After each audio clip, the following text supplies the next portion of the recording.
The colony ship Horizon's Edge drifted through the darkness of space like a small city made of metal and hope.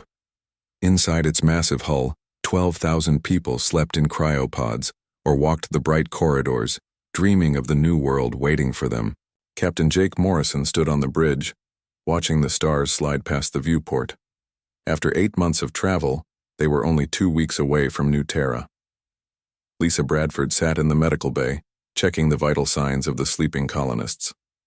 She smiled at the readouts. Everyone was healthy. The children would wake up to a new planet, a fresh start. She thought about her own daughter, safe in cryo-sleep 3 decks below. The ship's comm system crackled to life. Commander Rick Palmer's voice came through, tense and sharp. "Captain, we have multiple contacts on long-range sensors. They're not broadcasting any identification codes." Morrison felt his stomach tighten. They were in the outer rim of Council space, far from the protected core worlds. Out here, the rules were different. "How many ships?" 12. "No. 15. They're surrounding us." Palmer's voice dropped lower. "Captain, they're armed. Military-grade weapons." Morrison's hands flew across his console, bringing up the tactical display. Red dots formed a sphere around his ship. His vessel had basic shields and 2 defensive turrets. These ships were warships. "Broadcast a distress signal to the Galactic Council, all frequencies, and get Ambassador Hoffman on the line." The alien ships moved closer. Morrison could see them now on the external cameras. They were ugly things, covered in spikes and dark armor. Not like the elegant vessels the Council species flew. These were predator ships. Claire Hoffman arrived on the bridge, her face pale. "Captain, I've sent emergency messages to every Council member I know. They're not responding. Keep trying." Morrison opened a channel to the alien ships.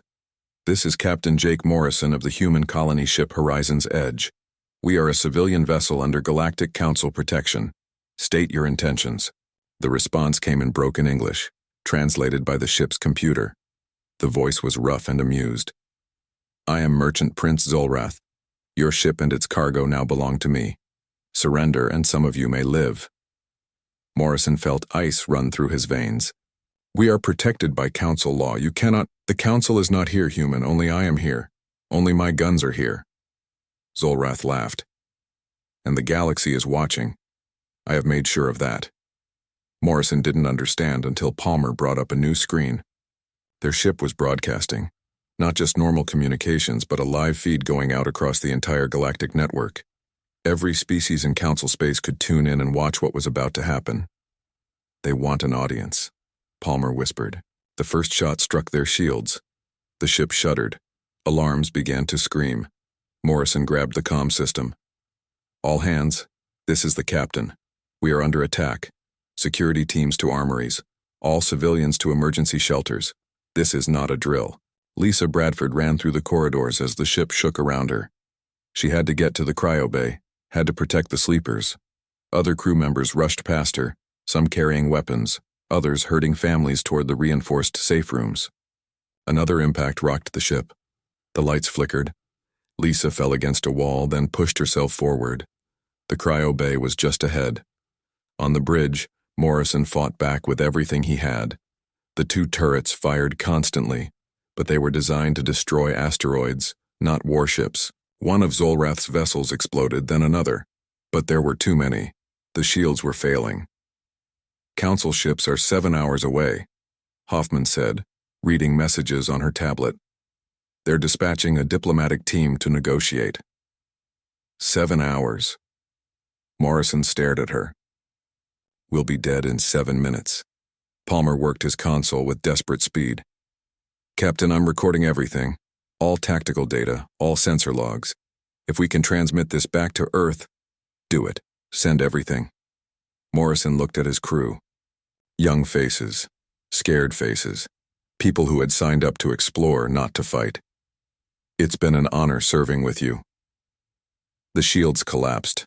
Zolrath's ships moved in, firing precisely. They weren't trying to destroy the Horizon's Edge. They were cutting it apart, piece by piece. Morrison realized with horror that they were being careful. They wanted the ship intact. They wanted the people alive.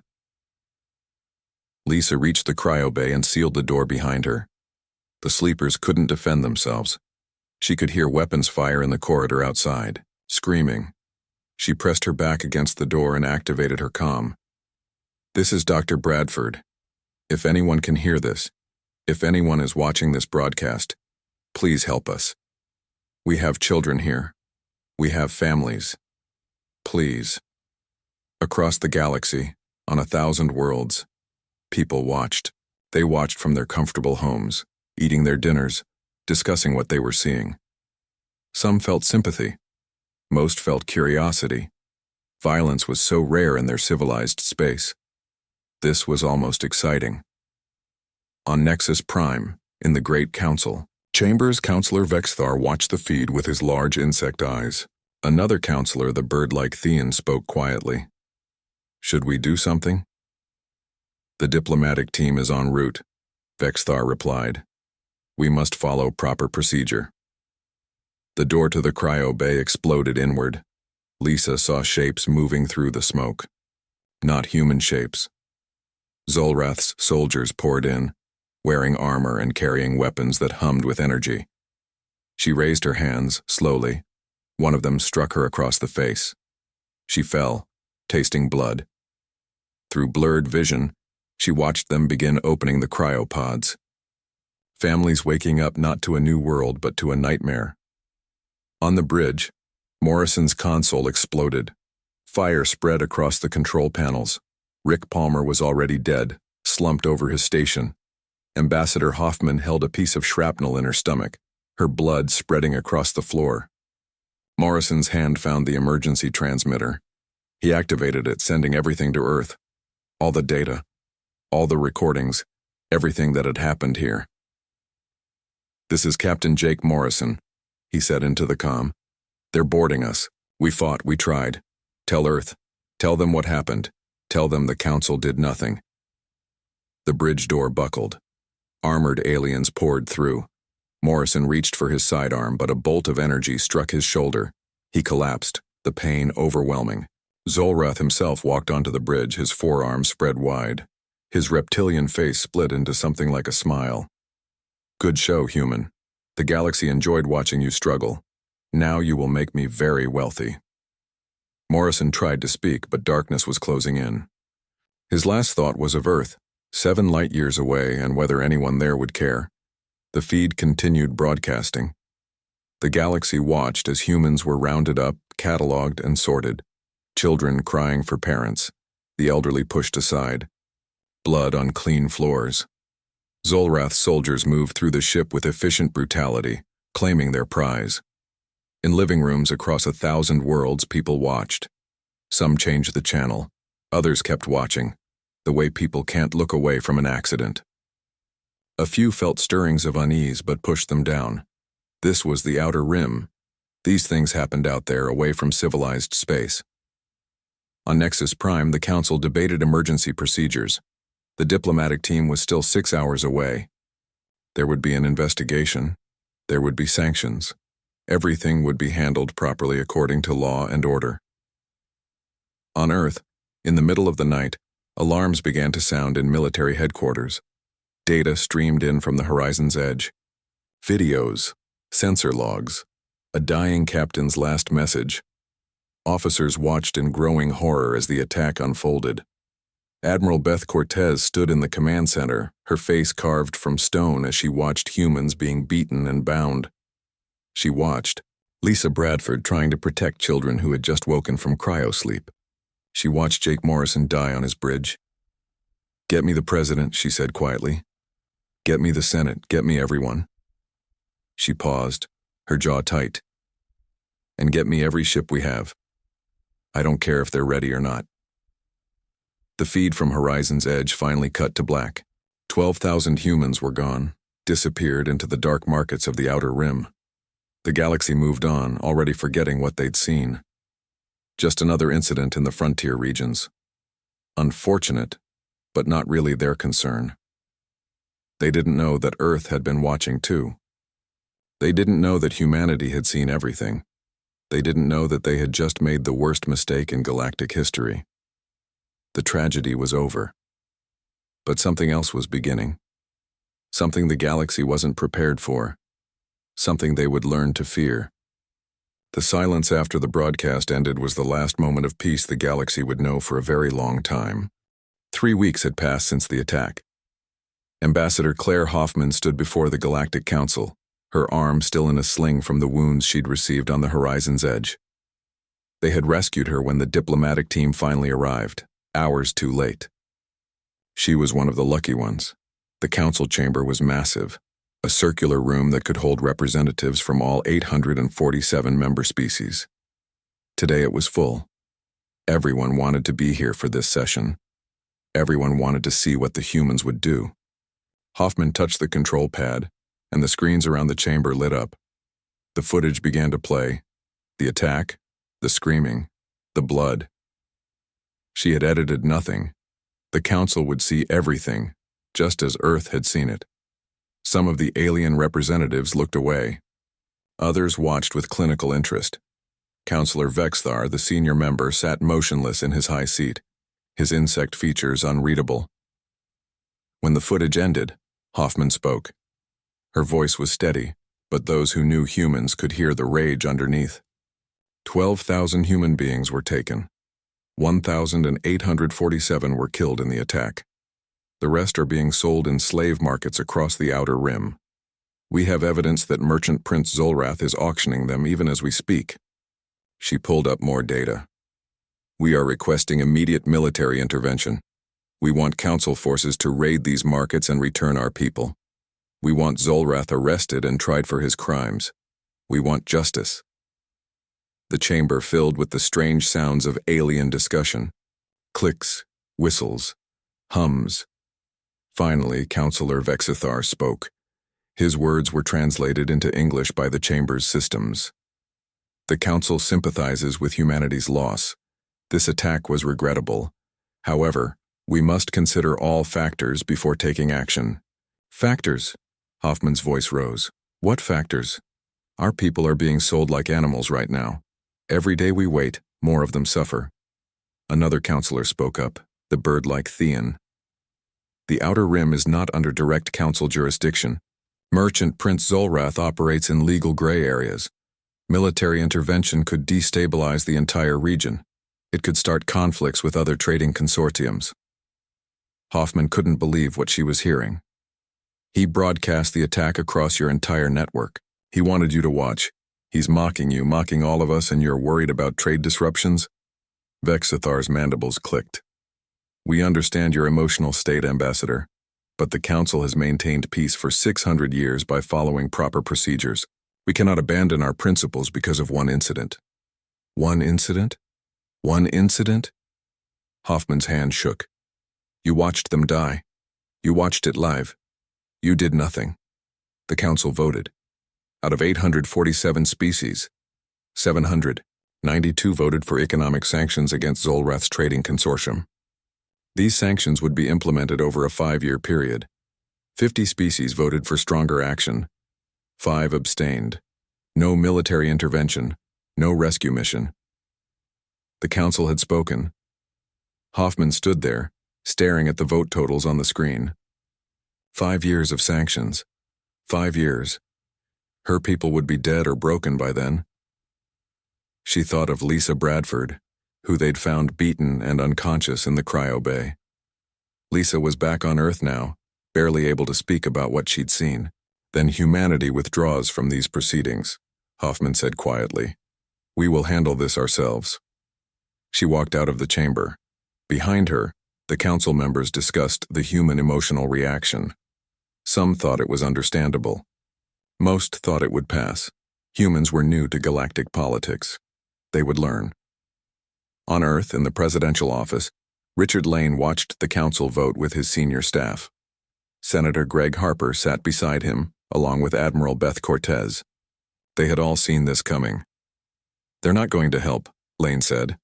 It wasn't a question. No, sir. Harper pulled up documents on his tablet. I've been running the numbers. If we go to war with Zolrath and his allies, we're looking at fighting forces across 12 star systems. Our fleet consists of 15 warships. We'd be outnumbered at least 30 to 1. Admiral Cortez hadn't spoken yet. She sat still, watching the footage from the council chambers. Finally, she turned to face the president. Permission to speak freely, sir? Always, Admiral. We can't win a conventional war. Our ships are outdated compared to most galactic militaries. Our weapons are primitive. By every metric, we should accept the Council's decision and hope the sanctions work eventually. But Lane knew there was more. Cortez's expression was cold. But I've been studying galactic military history, or rather their lack of military history. The Council species haven't fought a real war in 600 years. They've forgotten how. Their warships are for show. Their soldiers train for parades. They've gotten soft. Harper leaned forward. You think we can actually do this? I think we're the only species in this galaxy that remembers how to wage war. Real war. Not the polite, civilized kind. The brutal, efficient, win-at-any-cost kind. Cortez pulled up battle plans. We won't fight fair. We'll hit them where they're weak. We'll use tactics they've never seen. And we'll move fast, before they understand what's happening. Lane stood and walked to the window. Below him, he could see protests. Thousands of people demanding action. He'd seen the videos too. He'd watched Danny Mitchell, a 15-year-old kid, being dragged away from his sister at a slave auction. Those videos were everywhere now. Every human had seen them. The anger was growing. If we do this, Lane said slowly, we're declaring war on everyone. The slavers, yes, but also anyone who protects them. Maybe even the Council itself. Yes, sir. We could lose. We could lose badly. Earth could be left defenseless. Yes, sir. Lane turned back to face them. He looked old suddenly, tired. But we can't just leave them there. We can't watch our people suffer and do nothing. If we do that, what are we? The room was silent. Admiral Cortez, you have authorization to begin military operations. Senator Harper, start pulling every reserve unit we have. I want every ship ready for combat. Lane sat down heavily. And someone get me a speechwriter. I need to address the planet. 2 days later, Lane stood before cameras and spoke to Earth. His words were broadcast not just to humanity, but to the entire galactic network. He wanted everyone to hear this. The Galactic Council has declined to help rescue our people. They have chosen procedure over justice. They watched our citizens die and decided it wasn't their problem. Lane's voice was steady. So we will make it our problem. As of now, Earth is at war with the slaver networks operating in Council space. We will not stop until every human is freed. We will not stop until every slaver fears to even speak our name. He paused, looking directly into the camera. To the species of the Galactic Council, I say this. You had a choice. You could have helped us. You could have stood for what was right. Instead, you hid behind laws and procedures while innocent people suffered. You are about to learn something about humanity. We don't forget, we don't forgive, and we are very, very good at war. Lane took a breath. To Merchant Prince Zolrath and every slaver watching, you wanted to see humans perform. You wanted entertainment. You're going to get it. But you won't enjoy the show. The broadcast ended. Across the galaxy, species watched with varying reactions. Some were concerned. Most were dismissive. Humanity had 15 warships. What could they possibly do? On a dark market station in the Outer Rim, Zolrath watched the broadcast and laughed. Humans were emotional creatures, everyone knew that. They would make a lot of noise, maybe raid a few small stations, then give up when they realized how outmatched they were. He returned to his auction.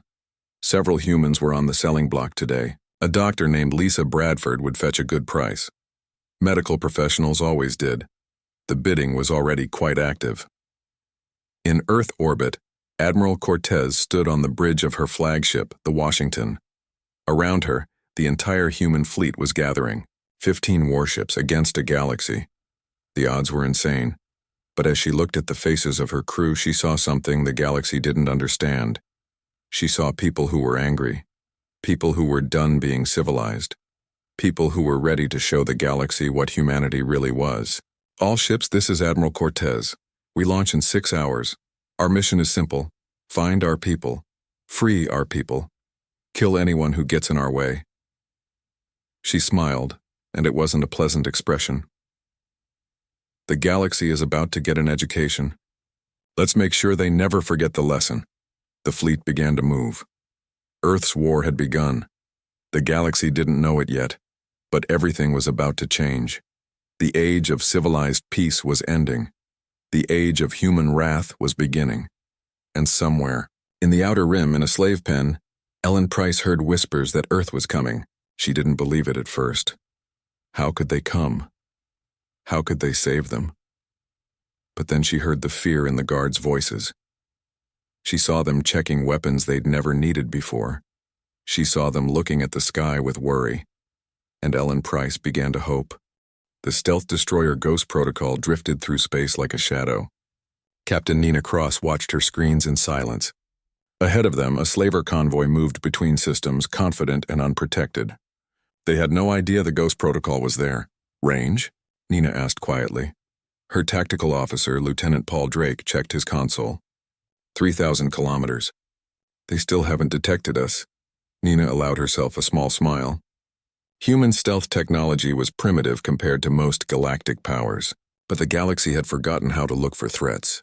Their sensors were designed to track trading vessels and prevent collisions, not to find predators in the dark.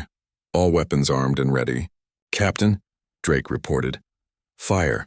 The Ghost Protocol unleashed everything at once. Missiles streaked through space. Energy weapons carved through the darkness. The lead slaver ship exploded before its crew knew they were under attack. The second ship managed to turn, managed to raise shields, but human weapons didn't fight fair. The missiles were nuclear-tipped. The blast tore through the shields like paper. 40 seconds after the first shot, all 5 slaver ships were debris. The Ghost Protocol's sensors swept the wreckage for life pods. Found 3. Nina opened a channel. Attention, survivors. You are holding human prisoners. Give me their locations and you live. Refuse and I leave you here. The response came quickly. Coordinates, passwords, everything. Nina sent the data back to Fleet Command, then kept her word. She left the slavers alive in their pods. Someone would find them eventually. Next target, she said. The Ghost Protocol vanished back into the darkness. Across 12 star systems, the same scene played out. Human strike teams hit slaver installations simultaneously. Admiral Cortez had studied the enemy for weeks, mapping every station, every convoy, every hiding place. Now she unleashed her forces all at once. The galaxy had expected honorable combat, fleet engagements with battle lines and formal challenges. Instead, humans fought like they'd been fighting for thousands of years. Ambushes, raids, psychological warfare. They struck from nowhere, destroyed everything, and disappeared before anyone could respond. On the outer rim station called Haven's Rest, Sergeant Kyle Barnes led his Marines through smoke and chaos. The station's defenders had military-grade weapons but no military training. They didn't know how to fight as a unit. They didn't know how to respond to coordinated assault. Barnes's team moved through the corridors with brutal efficiency. Every corner was checked. Every room was cleared. This wasn't random violence. This was mathematics. Angles and timing and practiced movements perfected over centuries of human warfare. They found the slave pens in the lower levels. Hundreds of people crammed into tiny cells. Barnes saw humans, but also members of other species. The slavers weren't picky about their merchandise. Get them out, Barnes ordered. His medic, a young corporal named Lisa Chen, began treating the wounded while other Marines cut through the electronic locks. One of the freed humans, a woman named Ellen Price, stared at Barnes like he was a ghost. You're real. Earth really came. Yes, ma'am. Earth came. Barnes checked his tactical display. They had 10 minutes before station security could organize a response. Can you walk? I can run if you need me to. They evacuated everyone through the docking bay. 3 human transports waited there, guarded by more Marines. As the freed prisoners boarded, Barnes saw Ellen stop and look back at the station. I want to watch, she said quietly. Barnes understood. He nodded. They waited until everyone was safe aboard the transports, then he activated the charges his team had planted throughout the station. Haven's Rest tore itself apart in a series of explosions. Where slavers had once sold sentient beings, now there was only fire and debris. The galaxy watched new footage now. Not humans suffering, but humans destroying. The broadcast showed slaver bases burning, showed slave ships being ripped apart, showed human soldiers moving through installations with terrifying precision. Council species began to panic, not because humans were cruel, but because they weren't. There were no atrocities, no torture, no unnecessary killing, just cold professional overwhelming force. Humans fought like machines, like evolution's finest predator, and nothing could stop them. On the Council homeworld of Nexus Prime, Counselor Vexthar called an emergency session. The humans must be stopped. They are violating Council space, attacking vessels without proper authorization. The bird-like Theon looked at the footage playing on the screens. Human strike teams breaching another slaver compound. They are only attacking slavers. Facilities we knew existed but chose to ignore. That is not the point. They are showing disregard for proper procedures. For law and order. We had law and order when we watched their people die, another counselor said quietly. Where was our concern for procedure then? The debate raged for hours. Finally, the council sent an observer, a military specialist named Rath Zine, who had studied ancient warfare. They needed someone who could assess the human threat. Rath Zine arrived in the Outer Rim 3 days later. He watched from a safe distance as human forces assaulted a major slaver stronghold on the moon, called Threshold. What he saw made his blood run cold. The humans didn't charge in bravely. They didn't waste lives on glorious attacks. Instead, they cut off all escape routes first. Then they jammed communications. Then they began a systematic assault, moving from section to section, giving the defenders no time to organize.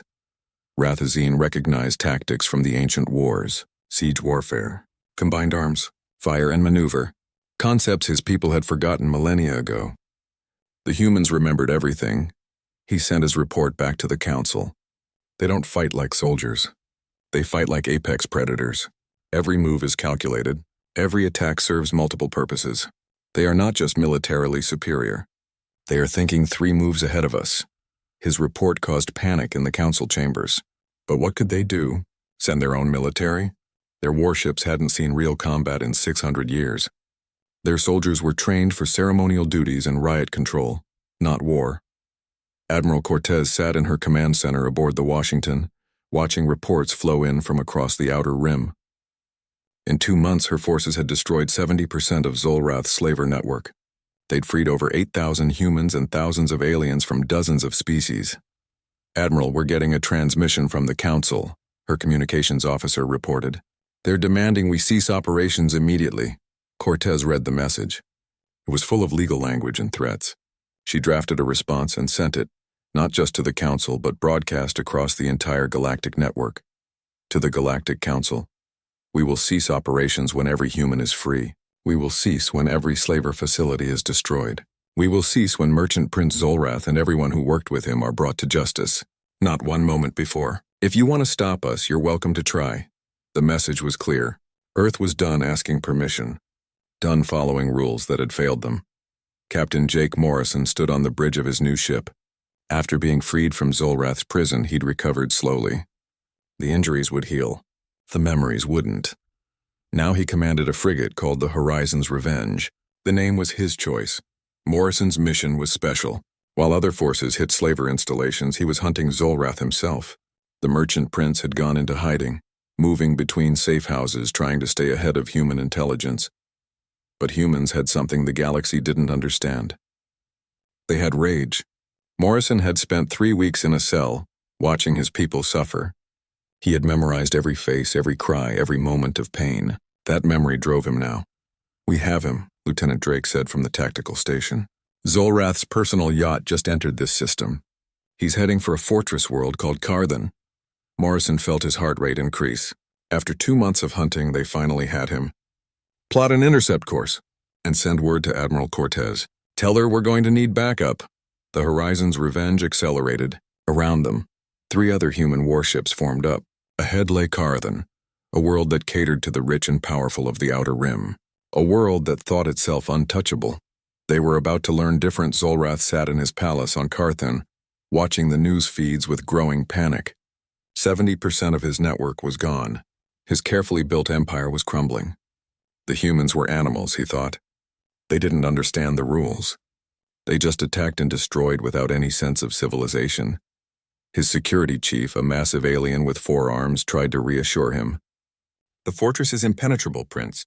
We have shields, defensive satellites, and a garrison of 500 soldiers. The humans would need an army to take this place." Solrath wanted to believe that. He poured himself a drink and tried to calm down. The humans would eventually give up. They had to. They couldn't sustain this level of operations forever. Then the alarms began to sound. Morrison's ships hit the orbital defenses first. The satellites were tough, but humans had been fighting in space since the 20th century. They knew every weakness, every flaw in defensive networks. The satellites became expanding clouds of debris. The fortress shields held against the initial bombardment. But Morrison wasn't trying to break through. He was keeping them busy while the real assault force landed. 6 months into the war, the Galactic Council faced a crisis unlike anything in their recorded history. Humanity's campaign against the slavers had grown beyond anyone's predictions. Every slaver network in Council space was either destroyed or in hiding. The Outer Rim was in chaos, and worst of all, the humans showed no signs of stopping. Councillor Vexthar called an emergency full session. All 847 species sent representatives. The chamber was packed, the air thick with tension and a dozen different atmospheric requirements. "We can no longer ignore the human problem," Vexthar announced. "They have destabilized 3 sectors. They have destroyed billions of credits worth of property. They operate in Council space without authorization. This must end." A council member from a peaceful herbivore species spoke up. "But they have only attacked slavers. Criminals we ourselves condemned but did nothing about." "The method matters," another counselor argued. "They use military force without proper authorization. They execute prisoners without trial. They ignore every law we have established." The debate continued for hours. Finally, Vexthar called for a vote. The question was simple. Should the council use military force to stop humanity's operations? The vote passed. 700 species voted yes. 100 voted no. 47 abstained. The council would assemble a fleet and force humanity to stand down. Commander Rathzine received his orders with a heavy heart. He had studied human warfare. He had sent his reports warning the council that humans were dangerous opponents. But the council had ignored his advice. They believed that overwhelming numbers would be enough. Rathzine was given command of 300 warships. On paper, it was an unstoppable force, the largest military fleet assembled in Council space in 600 years. His orders were clear. Find the human fleet and force their surrender. Use minimal force, but be prepared for resistance. He looked at his fleet and felt doubt. These were beautiful ships designed by species who loved art and elegance. They had weapons, yes, but they'd never been tested in real combat. His crews were trained in basic tactics, but had no experience with actual warfare. Still, orders were orders. Rathzine led his fleet toward Threshold Station, where human forces were known to operate. Admiral Beth Cortez watched the Council fleet approach. Her tactical officers had been tracking them for 3 days. 300 ships. It was exactly what she'd been expecting. "They're still broadcasting on all channels, Admiral," her communications officer reported, demanding we power down weapons and prepare to be boarded. Cortez studied the formation. The Council ships moved in a neat grid, maintaining perfect spacing. Beautiful. Professional. Completely wrong for combat. "Have they launched any fighters or screening elements?" "Negative, Admiral. They're maintaining parade formation." Cortez felt no satisfaction, only sadness. These weren't warriors. They were bureaucrats playing at war. They had no idea what was about to happen. "All ships go to battle stations. Initiate Operation Hammer." Around Threshold Station, the human fleet sprang the trap. Ships that had been hidden in the asteroid field powered up. Stations that looked abandoned suddenly came alive with weapons. Mines that had been seeded throughout the system began moving toward the Council fleet. The Council's first warning was when their lead ship started exploding. Rathzine watched in horror as his formation fell apart. The humans weren't engaging in honorable combat. They'd turned the entire system into a killing field. His ships were taking fire from multiple directions. Sensors were being jammed. Communications were breaking down. "Return fire," he ordered. "All ships, defensive formation beta." But his ships didn't know how to form defensive formations under fire. They knew the maneuvers from training, but training wasn't battle. Ships collided with each other trying to reposition. Others fired wildly, hitting friendly vessels as often as enemies. The human fleet emerged from the asteroid field. 15 ships against 300. But these 15 moved like a single organism. They concentrated fire on isolated targets. They used the Council's own confusion against them. They fought like they'd been born to it. Captain Nina Cross led the Ghost Protocol through the chaos. Her ship was small, but that made it deadly here. She targeted the Council's command ships, the ones coordinating what little organization remained. Every bridge she destroyed made the fleet more scattered, more vulnerable. Jake Morrison's Horizon's Revenge worked with 2 other frigates, herding Council ships into kill zones where larger human vessels waited. It was like watching sheepdogs work, efficient, ruthless, perfect. Rathzine tried everything he'd learned. He attempted to rally his fleet for a coordinated assault. The humans scattered before his ships could organize. He tried to retreat. The humans had blocked every escape route with mines and missile platforms. He tried to call for reinforcements.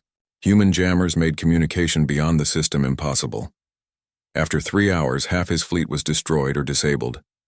The beautiful Council ships, works of art and engineering, were now debris fields drifting through space. His remaining vessels were scattered, disorganized, and scared. All ships, emergency retreat, Rathzine ordered. Abandon the mission. Every vessel for themselves. Get out any way you can. The Council fleet broke. Ships fled in all directions, hoping to find gaps in the human blockade. Some made it. Many didn't. The Battle of Threshold Station ended with the Council forces in complete rout. Cortez watched them go. She could have pursued, could have destroyed every last ship. But that wasn't the point. She needed survivors, needed them to go back and tell the Council what happened here. Stand down from battle stations, she ordered. Let them run. Let them tell their story. The humans had lost 1 ship in the battle, a destroyer that took a lucky hit. 37 crew members. The Council had lost 168 ships and over 30,000 personnel. The galaxy watched the footage in stunned silence. The mighty Council fleet defeated by a handful of human ships. It seemed impossible, but the evidence was there in the wreckage. While the Council fleet burned at Threshold Station, Morrison led his strike force to Zolrath's home world. The merchant prince was dead, but his family remained, his business partners, the people who'd helped him build his slaver empire. The planet's defense forces were better prepared than the fortress on Carthan had been. They'd been watching human tactics. They knew what to expect. But knowing and stopping were different things. Kyle Barnes and his Marines hit the surface in 3 waves. The defenders fought hard, using every advantage. But humans had been doing planetary assaults since the 20th century. They had doctrine and experience going back generations. The fighting was brutal. Barnes lost good people. But they took the primary slave market in the planet's capital. They found records there, names of buyers, locations of other markets. A whole network laid bare. Morrison broadcast everything they found, not just to the Council but to every species in galactic space. He wanted everyone to see how deep the slaver networks ran. How many respectable companies had been buying human slaves? How many Council species had been customers? The revelations caused chaos. Governments fell. Trading consortiums collapsed. Species that had thought themselves civilized had to confront what they'd been supporting through willful ignorance. On Nexus Prime, Vexthar watched the broadcasts and felt something he hadn't felt in his long life. Shame. The Council had known about the slavery. They'd chosen not to see it, and when humans forced them to look, they'd tried to stop the humans instead of stopping the slavers. He called an emergency session. This time there was no debate. The Council voted unanimously to open peace negotiations with humanity. They had no choice. Their military was broken. Their moral authority was shattered, and the humans showed no signs of stopping. The peace delegation arrived at Threshold Station 1 week later. They came in unarmed diplomatic vessels, broadcasting their intentions on all channels. Cortez granted them safe passage. The meeting took place on a neutral station. Vexthar led the Council delegation. Senator Greg Harper represented Earth with Admiral Cortez standing beside him. The Council wishes to end this conflict, Vexthar began. We acknowledge that our initial response to the Horizon's Edge attack was inadequate. We propose a negotiated settlement. Harper listened to their terms. Reparations for the victims, formal apologies, Recognition of humanity's sovereignty. It was more than they'd offered before, but it wasn't enough. No, Harper said simply. Vexthar's mandibles clicked in confusion. No? You're offering us what you should have given us from the beginning. But you only offer it now because we forced you, because we showed you that we're dangerous. Harper leaned forward. Here are Earth's terms. Full council membership with veto power. Immediate abolition of all slavery in council space enforced by human inspection teams. Permanent human military bases in former slaver territories. And personal reparations paid to every surviving victim and every family of those killed. That is unacceptable. You are dictating terms as if you were the victors. Cortez spoke for the first time. We are the victors. Look at your fleet.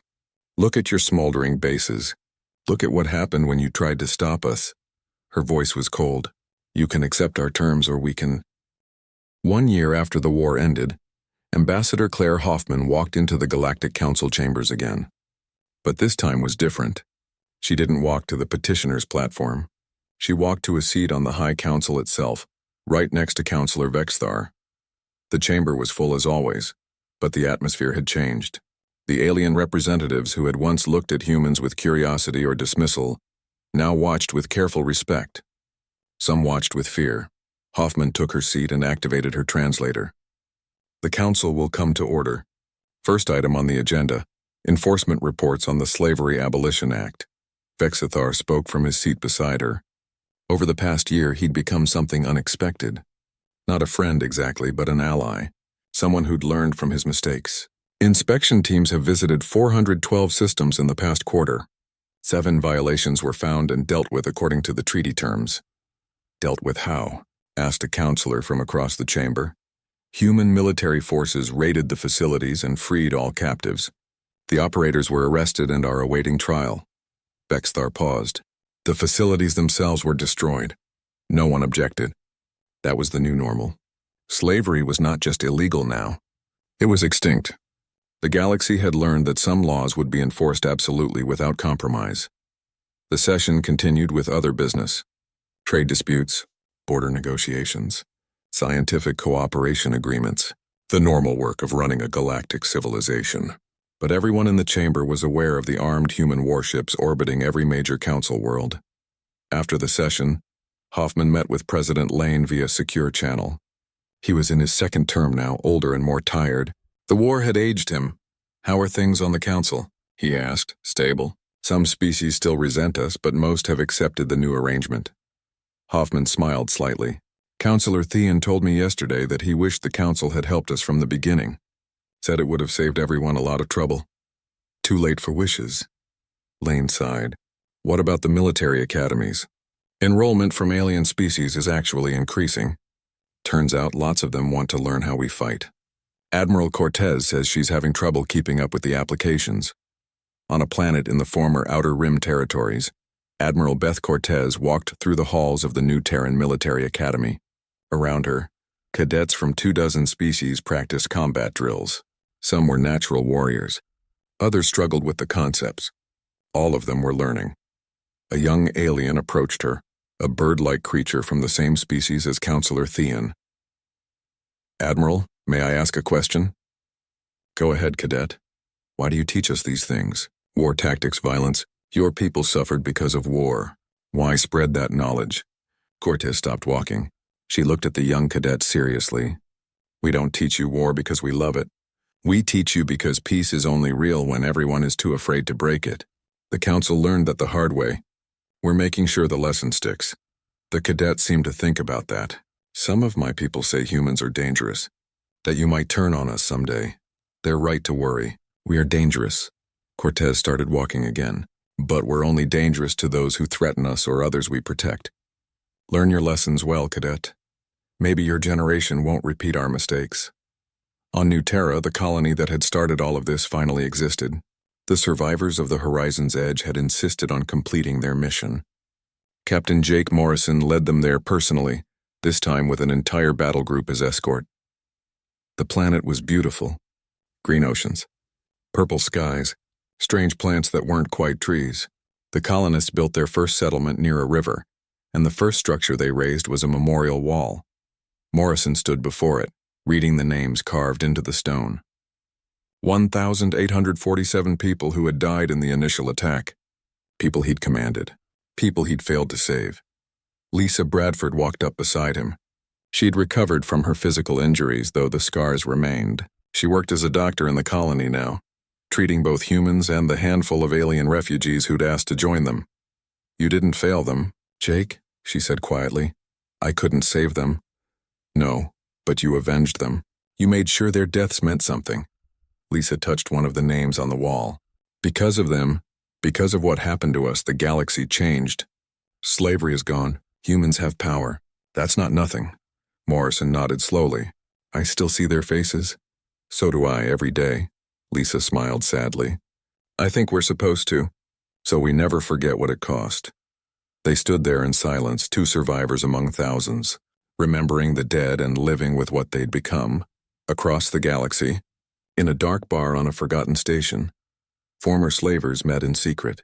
They spoke in whispers about the old days, about the profits they'd lost, about the humans who'd destroyed their world. "We should rebuild," one of them said. "The humans can't watch everywhere. We could start small, be careful." The others looked at him like he was insane. One of them pulled up a video on his datapad. Footage from the Threshold Station battle. Human ships moving through the Council fleet like predators through prey. "You want to risk that?" another slaver asked. "You want those things coming for you?" "They're just one species. One species that beat the entire Council. One species that destroyed our networks in months." The slaver shook his head. "I'd rather be poor than dead. The old days are gone." Accept it, the meeting broke up. They'd lost. Completely and totally. And everyone in the room knew that if they tried to restart their operations, humanity would come again. And this time there would be no mercy. On Earth, in a small house in Oregon, Danny Mitchell sat with his sister Sarah. They'd both been freed in the early raids. Both had survived. They were among the lucky ones. Danny was 18 now, about to start college. He'd testified at the war crimes trials. He'd told his story dozens of times. Now he just wanted to move forward. "Are you really going to join the fleet?" Sarah asked. "Yeah, I put in my application last month." "After everything that happened to you, you want to go back out there?" Danny looked out the window at the stars. "Because of everything that happened to me. Someone has to make sure it never happens again. Earth came for us, Sarah. When the whole galaxy said it wasn't their problem, Earth came anyway. I want to be part of that." Sarah understood. She was joining the diplomatic corps for the same reason. They'd both been victims. Now they'd both be protectors. In the council chambers on Nexus Prime, Vexithar prepared for another session. Over the past year, he'd learned more about humans than he'd learned about any species in his long life. They were contradictory creatures, peaceful and violent, forgiving and vengeful, civilized and barbaric. But mostly he'd learned that humans meant what they said. When they promised protection, they delivered. When they promised consequences, they delivered those too. It made them predictable in a way the council had never been. A younger counselor approached him. "Counselor, there's a proposal to reduce the human military presence in our space. Many species feel uncomfortable with their warships so close to our core worlds." Vexthar's mandibles clicked in what humans would call a laugh. "Let them feel uncomfortable. It's good for them. For 600 years we felt too comfortable. Look what it cost us. You've changed, counselor. The galaxy changed. I'm just adapting." Vexthar looked at the empty council chamber. "The humans taught us an ugly lesson. Real peace doesn't come from everyone agreeing to be nice. It comes from everyone agreeing that breaking the peace costs too much." President Lane gave his final address as his second term ended. He stood before the cameras one last time, looking at the world he'd led through its darkest period. "When I became president, humanity was new to the galactic stage.